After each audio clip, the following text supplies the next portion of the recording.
ముస్లిం మైనార్టీల సంక్షేమానికి సీఎం కేసీఆర్ కృషి చేస్తున్నారని ప్రభుత్వ విప్ రేగా కాంతారావు అన్నారు. భద్రాద్రి కొత్తగూడెం జిల్లా మనుగురు మున్సిపాలిటీ పరిధిలో కబరస్థాన్ నిర్మాణ పనులకు రేగా కాంతారావు శంకుస్థాపన చేశారు. మనుగురు మున్సిపాలిటీని అభివృద్ధి చేయడానికి రాష్ట్ర ప్రభుత్వం నుంచి ప్రత్యేకంగా 25 కోట్లు మంజూరైనట్లు రేగా తెలిపారు.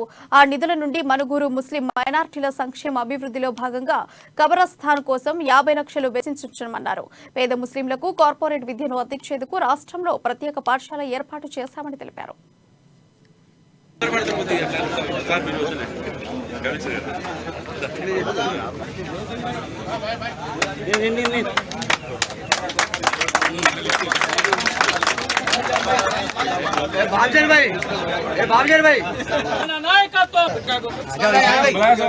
అరవై సంవత్సరాల్లో సాధించలేనటువంటి పనులు 60 సంవత్సరాల గోస తీర్చేటువంటి కార్యక్రమాలకు శ్రీకారం చుట్టిండు గౌరవ ముఖ్యమంత్రి కేసీఆర్ గారు.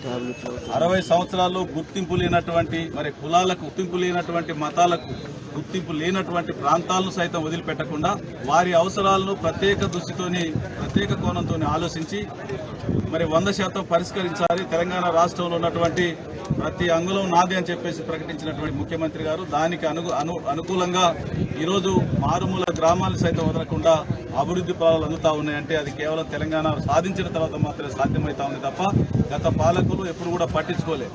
ఇటువంటి సందర్భం